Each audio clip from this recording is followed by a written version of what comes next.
बुद्ध की ओर बुद्ध और बुद्ध के समय में लगभग 62 दार्शनिक थे और महापुरुषों और सम्यक संबुद्ध बोधिसत्व बाबा साहब अम्बेडकर और हमारे राजनीति में हमारा मार्गदर्शन करने वाले माननीय काशीराम के चरणों में मैं कोटि कोटि नमन करता हूं। और मंच पर आसित भंते काशीराम जी थेरो जो इस हरियाणा में जो चलो बुद्ध की ओर मूवमेंट चला रहे हैं और हम जैसे विभू के प्रति बड़ी करुणा और मैत्री का भाव रखते हैं, बड़ा प्रेम क्या दर्शाते हैं। और जैसे मंच पे आसित जिन्होंने पीले वस्त्र धारण कर रखे हैं, जो समाज में संतों का गुरुओं का काम कर रहे हैं और प्रबुद्ध उपासक उपासिकाओं आपको भी मैं साधुवाद देना चाहता हूँ। साधुवाद आप लोगों को जो ऐसे मूवमेंट में को आगे बढ़ाने में आज हम लोग इकट्ठे हुए। थोड़ा सा परिचय देना चाहूँ 1 मिनट के अंदर कि मैं क्रांतिकारी भंते प्रज्ञा सागर हरियाणा सिरसा से बिलोंग करता हूँ। पिछले 3-4 साल से मैं दीक्षा भूमि महाराष्ट्र में वहीं पर मैं टीचिंग का कार्य करवाता हूँ। उससे पहले मैं यही लेक्चरर था कॉलेज में, एमए इंग्लिश कॉलेज प्रोफेसर था मैं एसटी कॉलेज के अंदर। और मैंने काशीराम के समय में प्रतिज्ञा ली थी कि हम लोग जीवन में शादी नहीं करवाएंगे और समाज सेवा करेंगे, जैसे मंत्री ने बताया। और हमने ये बताया महापुरुष से मार्ग चलने का प्रयास करते हैं। तो पुनः कंप्यूटर पॉइंट बात करूँ थोड़े समय के अंदर, वैसे तो लंबा धनी बात कि हम लोग जीवन में शादी नहीं करवाएंगे और समाज सेवा करेंगे, जैसे मंत्री ने बताया। और हमने ये बताया महापुरुष से मार्ग चलने का प्रयास करते हैं। तो पुनः कंप्यूटर पॉइंट बात करूँ थोड़े समय के अंदर, वैसे तो लंबा धन की बातें हैं कि चलो बुद्ध की ओर बुद्ध जो उस समय के दुनिया में एक समय संबुद्ध हुआ। बुद्ध तो काफी लोग हुए, जब हम पढ़ते हैं साहित्य पढ़ते हैं, परंतु सम्यक संबुद्ध एक ही व्यक्ति दुनिया में हुआ। अगर किसी वर्ल्ड ने अगर भारत के लोगों को स्वीकार किया तो 3 लोगों को स्वीकार किया, सम्यक संबुद्ध को स्वीकार किया और बाबा साहब भीमराव अम्बेडकर को स्वीकार किया। और तीसरा कुछ देश उसका नाम राष्ट्र कहते हैं, थोड़े से नाम बता दूंगा, परंतु बाबा साहब बोधिसत्व और तथागत सम्यक संबुद्ध को आज पूरा देश नहीं पूरा वर्ल्ड उनकी फिलोसफी को स्वीकार कर रहा है, उनके दर्शन को स्वीकार कर रहा है। ये हम लोगों के लिए गर्व की बात, दोनों ही भारत भूमि के हैं, इस देश के हैं। भले ही तथागत सम्यक संबुद्ध को भारत में नहीं सुना गया हो, भले ही तथागत को यहाँ पर उतना प्रचार प्रसार नहीं हुआ हो, परंतु फिर से बाबा साहब ने बुद्ध को फिर से जागृत किया और बाबा साहब ने धर्म का मार्ग बताया, हमें बुद्ध का मार्ग बताया। क्यों बताया? कि वो देश जिस देश में वर्ण व्यवस्था है, जिस देश में जातीय व्यवस्था है, जहां पर इंसान को इंसान नहीं समझा जाता, जहां पर मानव को मानव नहीं समझा जाता और एक इंसान के साथ में जानवर जैसा व्यवहार किया जाता है, उन लोगों का भला करने के लिए, उन लोगों का कल्याण हो जाए, वो लोग मानव कहलाए, वो इंसान के रूप में देखा जाए, कि ये बाबा साहब ने हम लोगों को जो बुद्ध का धर्म था, जो प्रज्ञा से करुणा और मैत्री पर निर्भर है बुद्ध का धर्म। और बुद्ध ने जो सर्च किया, जो डिस्कवरी की, उसने अपनी खोज को मध्य मार्ग दिया। और मध्य मार्ग में जब बुद्ध बने, बोधिसत्व को प्राप्त हुए, उसके बाद बुद्ध बने सिद्धार्थ गौतम। तो बुद्ध बनने के बाद में जब सम्यक संबुद्ध कहलाए तो उन्होंने इस तरह लोगों को पहले क्या कहा कि संसार अनात्म है। संसार क्या है? संसार अनात्म है। यहां पर आत्मा नाम की कोई वस्तु, दार्शनिक थे, लगभग दार्शनिक थे और 5 दार्शनिक थे। वो किसी आत्मा को मानकर या किसी परमात्मा को मानकर या किसी देवी देवता को मानकर जो हवन यज्ञ होम कर रहे थे बुद्ध के समय, वास्ट फिलोसफर थे। और जब बुद्ध ने उनको जांचा और परखा तो कहा कि संसार में ये सब के सब लोग मानव के अहित के मार्ग में जा रहे हैं, जिस मार्ग में मानव का कल्याण नहीं होगा, जिस मार्ग पे मानव का भला होने वाला नहीं है, इसलिए सम्यक संबुद्ध जो मार्ग हो जा। कहा कि संसार अनात्म है। जब संसार अनात्म है, आत्मा नहीं है, तो फिर परमात्मा भी नहीं है। क्या नहीं सर? फिर परमात्मा ईश्वर भगवान आज दुनिया में कोई चीज नहीं है, आत्मा नहीं है, परमात्मा ईश्वर भी नहीं है। जब ईश्वर परमात्मा भगवान नहीं है तो देवी देवता भी नहीं है। जब देवी देवता नहीं है तो स्वर्ग और नरक भी नहीं है। जब स्वर्ग और नरक नहीं है तो पाप और पुण्य भी नहीं है। इस देश को एक बात बताने वाला पहला व्यक्ति सम्यक संबुद्ध। उन्हें कहा जब पाप पुण्य तो क्या है? उन्हें कहा कुशल और अकुशल विचार है आदमी के। क्या विचार है? आदमी के कुशल और अकुशल विचार हैं। अच्छे विचार और बुरे विचार आदमी के। अगर व्यक्ति के मन में बुरा विचार पैदा हो गया तो आदमी बाहर बुरा काम करता है, बुरा है। और जो बुरा काम करता है, बुरा कर्म करता है, उसका परिणाम भी बुरा आता है। और जब आदमी के अंदर अच्छा विचार पैदा हुआ तो व्यक्ति अच्छे विचार को बाहर जो एक्शन देता है, उसको जो वर्क करता है, उसका जो रिजल्ट आता है अच्छे कार्य से, तो उससे आदमी सुखी होता है। तो दुखी और सुखी व्यक्ति सिर्फ अपने ही विचारों से होता है, सिर्फ अपनी ही सोच से होता है। अच्छे और बुरे विचारों के बीच में ये फर्क करने के लिए उन्होंने कहा कि आदमी में एक विवेक होता है। एक विवेक के माध्यम से आदमी अच्छे बुरे विचार का को समझ पाता है। और फिर कहा कि दूसरी तरफ होता है कि संसार अनित्य है। ये संसार अनित्य है। यहाँ डेली नियमित रूप से नई नई घटनाएं घटित होती है। आज जो घटना घटी वो कल घटना नहीं घटेगी। आज जिसका जन्म हुआ उसका कल नहीं होगा। आज कोई जो मरा वो व्यक्ति कल नहीं मरेगा। आज जिसकी शादी हुई उसकी शादी कल नहीं होगी। आज कल यहाँ प्रोग्राम नहीं था, आज यहाँ कार्यक्रम है। इस तरह से संसार के अंदर सारे कार्य अनित्य है। क्या है? आज कोई दुखी है तो कल वो दुखी नहीं रहेगा। आज कोई सुखी है तो कल वो सुखी नहीं रहेगा। इस प्रकार से होता है कि संसार में सब कार्य अनित्य है। क्या है जी? सब कार्य अनित्य है। दूसरी बात, तीसरी उन्होंने कहा कि संसार में दुख है। क्या कहा? संसार में दुख है। संसार में दुख किसी को लेकर के है कि व्यक्ति का ना तो जन्म दुख है, ना व्यक्ति का जीवन दुख है, ना व्यक्ति का मरण दुख है। संसार में दुख है। और वो दुख किस कारण से है? संसार में एक ही दुख है, जिस दुख का नाम है गरीबी। क्या नाम है जी? जिस दुख का नाम गरीबी है। क्योंकि जो कहूंगा वो सच कहूंगा और दी बुद्धा एंड धम्मा के सिवाय मैं कुछ नहीं कहूंगा। The Buddha and Dhamma written by doctor B.R. Ambedkar। This volume is written by doctor B.R. Ambedkar। The Buddha and Dhamma. हमारी प्रतिज्ञा होती है बोलने से पहले कि मैं जो कहूंगा सच कहूंगा और बुद्ध और धम्मा के सिवाय कुछ नहीं कहूंगा जो इसमें लिखा होता है। बुद्ध ने तीसरी बताई कि संसार में दुख है और दुनिया में दुखी किस कारण से व्यक्ति है? सिर्फ गरीबी। गरीबी उसका दुख का कारण है।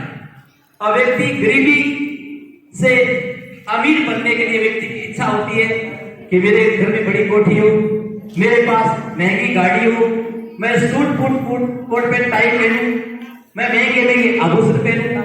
और इस विचार को लेकर व्यक्ति कोई न कोई ऐसा कार्य करता है जिससे वो दुखी हो जाता है। तो बुद्ध ने कहा कि संसार में दुख है तो उस गरीबी को दूर करने के लिए क्या किया जाए? तो बुद्ध ने 5 बातें खोजी। क्या खोजी जी? मात्र 5 बातें खोजी जिनका नाम पंचशील है। क्या नाम है जी? जिनका नाम पंचशील है। अब जो बुद्ध ने कहा, अभी जो हमारे सर उसका व्याख्यान कर रहे थे पंचशील के बारे में कि पंचशील जो पाणातिपाता वेरमणि सीखा प्रथम समाधियामि बताया।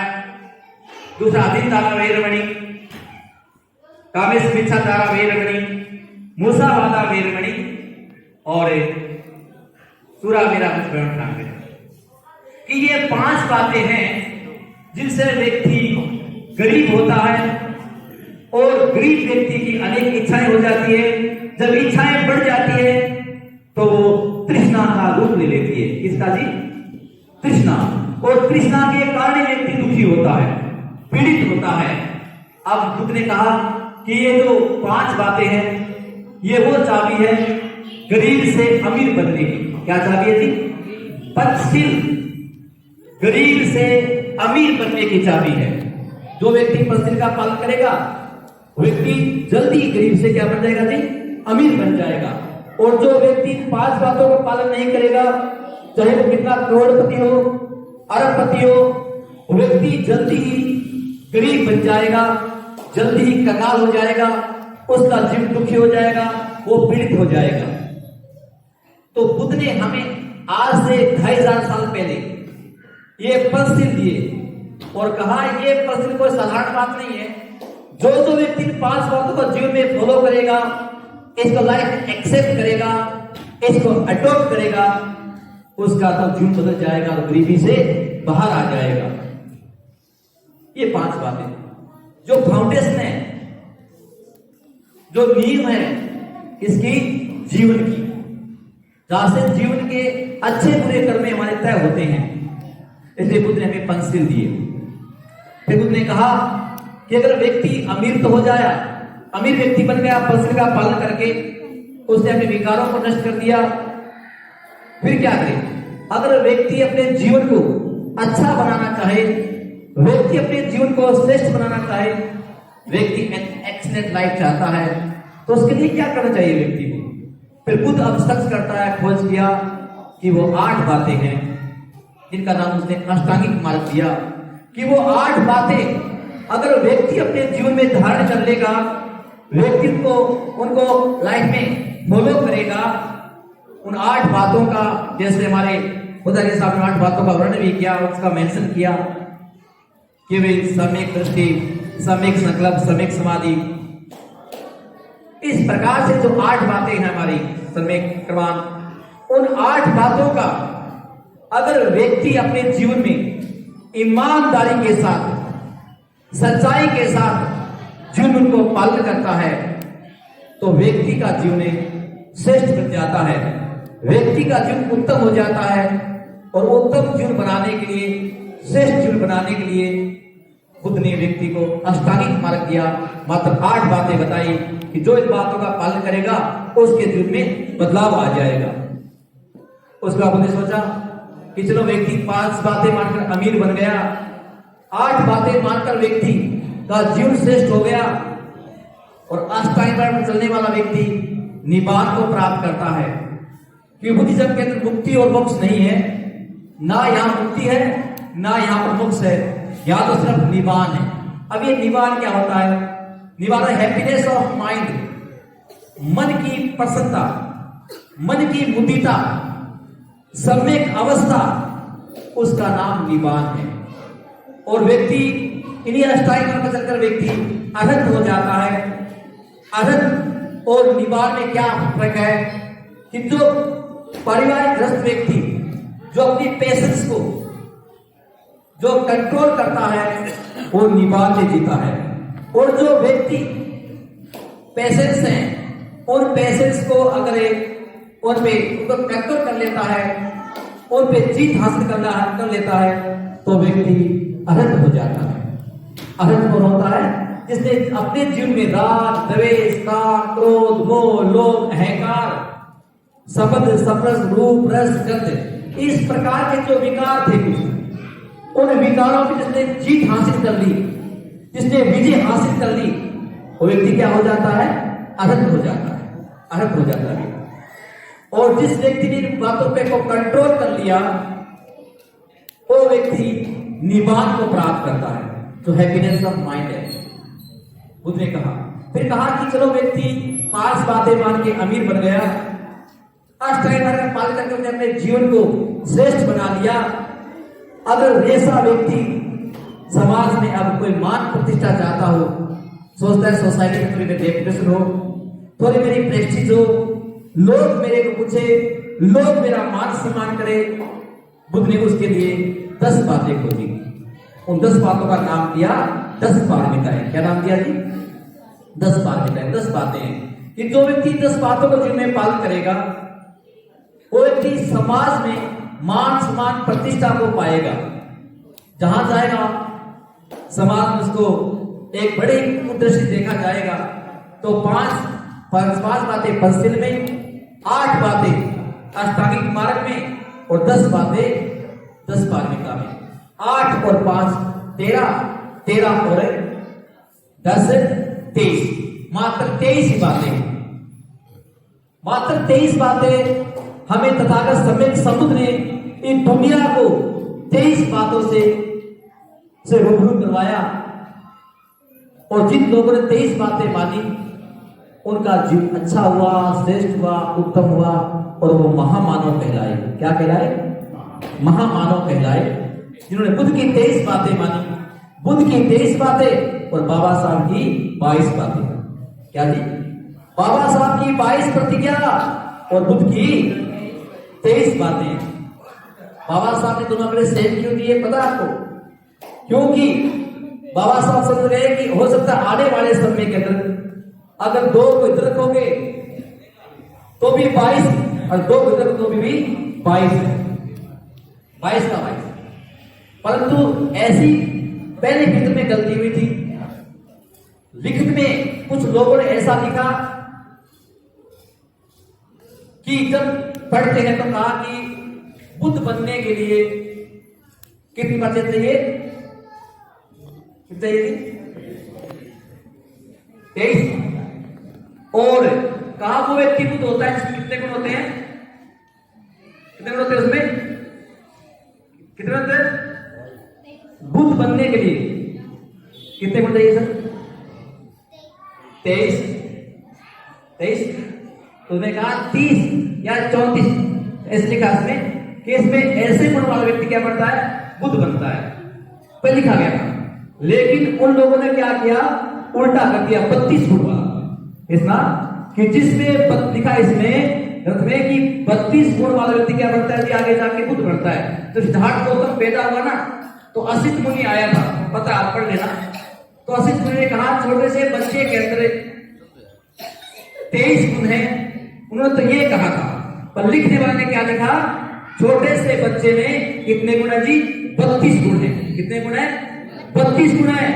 और ये बच्चा आगे जाकर के सम्यक संबुद्ध बनेगा और भारत भूमि पर वो धम्म चक्र पौधन चलाएगा।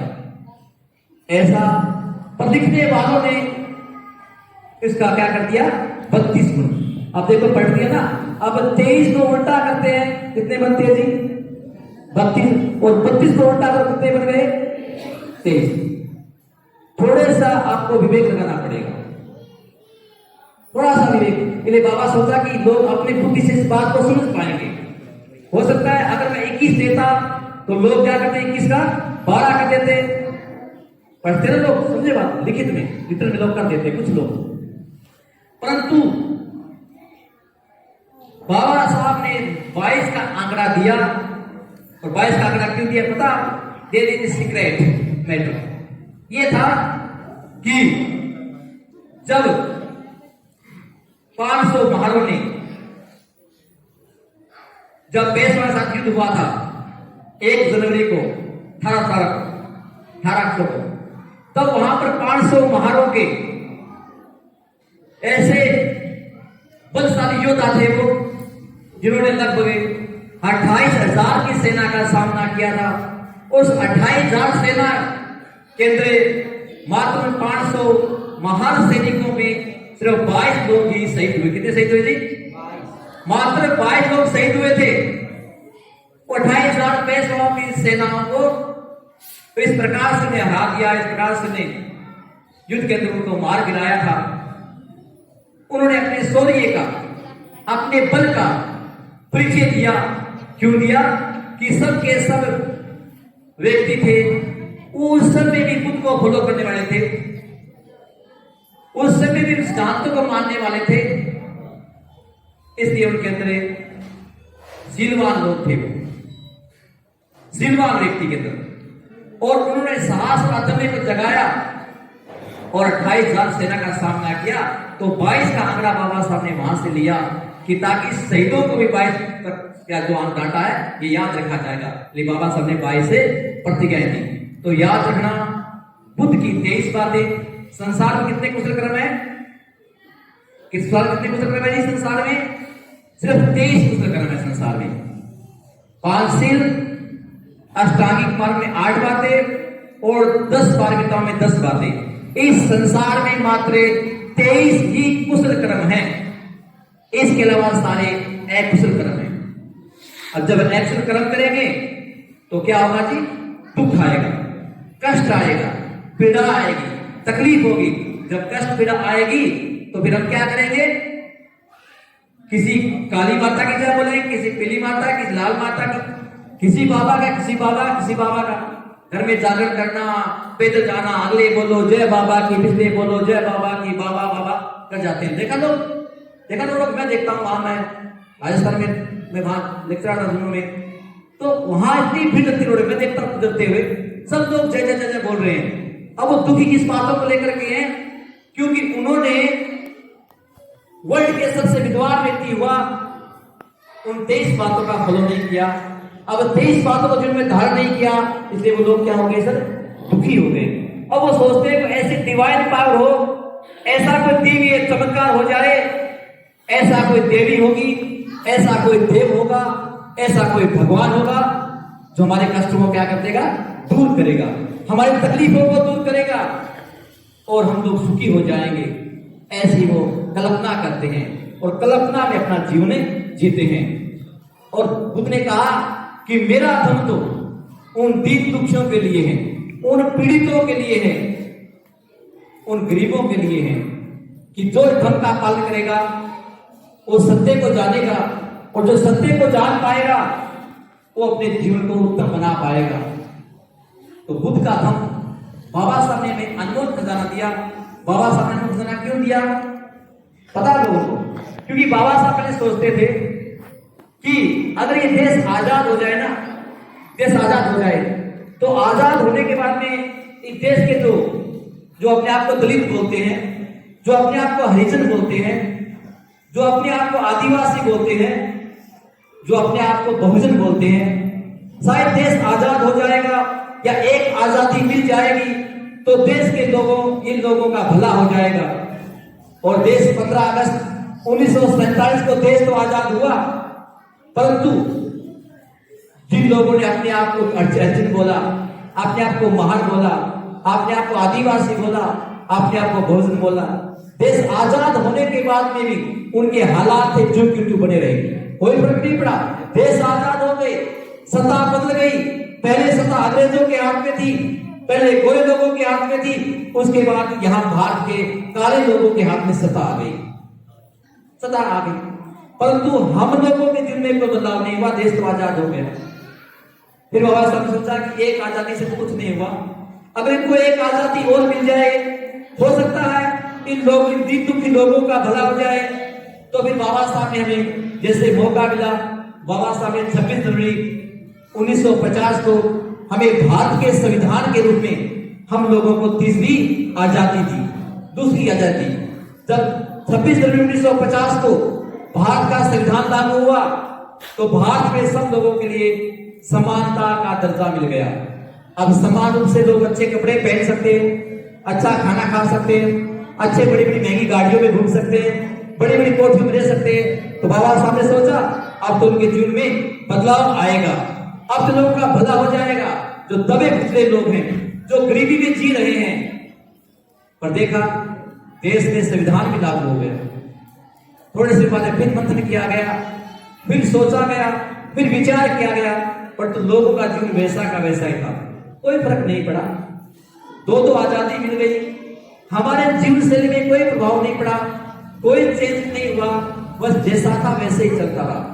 फिर बाबा साहब सोचा कि अगर इन लोगों को एक और आजादी मिल जाए तो हो सकता है इनका भला हो जाए। फिर बाबा साहब ने उस समय हम लोगों के ऊपर, आप सब पढ़े लिखे लोग बैठे, आपने पढ़ा भी होगा लिटरेचर, तो हम लोगों के ऊपर एक क्रिमिनल एक्ट लागू था। Criminal act. उसका मतलब होता है अगर चोरी कहीं भी हो गई उसका दोष किस पे लगेगा? हम लोगों को। अगर भले ही व्यक्ति एक्सीडेंट में मारा गया हो, भले ही व्यक्ति ने आत्महत्या कर ली होगी, तो उसका ब्लेम किस पे लगेगा? हम लोगों को, आप पर, तुम पर, हम पर, कि भाई ये लोग अपराधी कास्ट हैं, ये लोग अपराधी लोग हैं, इन्होंने जुल्म किया है, और हम लोगों को पकड़ करके जबरदस्ती जेल में डाल देते थे। तो बाबा साहब ने जब क्रिमिनल एक्ट लागू था, वो 9 अगस्त 1952 को इस क्रिमिनल एक्ट को उन्होंने समाप्त कर दिया था, समाप्त कर दिया। अब होता है अब तो कितने बदलाव आ जाएगा, अब फिर पे कोई ब्लेम नहीं लगेगा, परंतु थोड़े से पते का कोई बदलाव नहीं हो रहा है, जीवन कोई परिवर्तन नहीं हो रहा है। फिर उन्होंने गहन मंथन किया, गहन सोचा कि अब क्या किया जाए इन लोगों के लिए। रात भर जागते रहे, सोचते रहे लंबे समय से, और सोचा कि अब सही समय आ गया है, अब सही समय आ गया है कि छोटे मोटी टैबलेट देने से काम नहीं चलने वाला, अब इनको हाई डोज का इंजेक्शन देना पड़ेगा। समझ रहे, हाई डोज का इंजेक्शन। फिर बाबा साहब ने 14 अक्टूबर 1956 को हम लोगों को नागपुर की दीक्षा भूमि में वहां वालों को बौद्ध धर्म की दीक्षा दी। क्या दी? बौद्ध धर्म की दीक्षा दी और कहा कि वे अपने आप को बहुजन समझते हो, अपने आप को आदिवासी समझते हो, अपने आप को हरिजन समझते हो, अपने आप को आदि मानव समझते हो। हे दुनिया के दुखी लोगों, हे दुनिया के गरीब लोगों, हे दुनिया के शोषित लोगों, आओ मैं तुम्हें आज से जीवन जीने का मार्ग सिखाता हूं। आओ तुम्हें जीवन के मार्ग पे चले, आओ समानता के मार्ग पे चले, आओ भाईचारे के मार्ग पे चले, आओ करुणा के मार्ग पे चले, आओ मैत्री के मार्ग पे चले। और जिन जिन लोगों ने बाबा साहब की बात मानी, भले वो 5 लोग थे, 5 लाख लोग थे, भले वो 7 लाख लोग थे, भले वो 10 लाख लोग थे दीक्षा भूमि पर, जिन जिन लोगों ने बाबा साहब की बात मानी उनका तो भला हुआ, उनका तो कल्याण हुआ।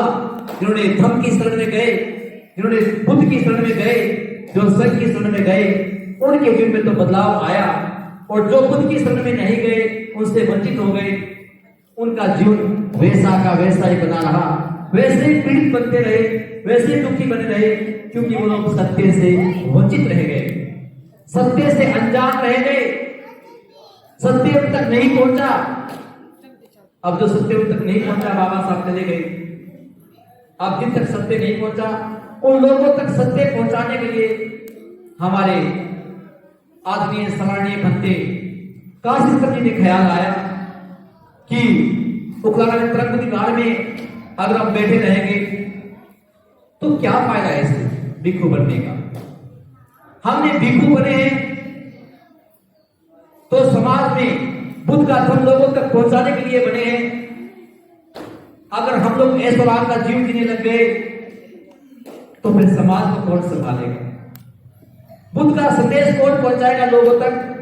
इसलिए इनके मन में ख्याल आया और भंते जी चल पड़े अपने बिहार से पूरे हरियाणा के लोगों को जगाने के लिए, और मिशन शुरू कर दिया, चलो बुद्ध की ओर। क्या कर दिया?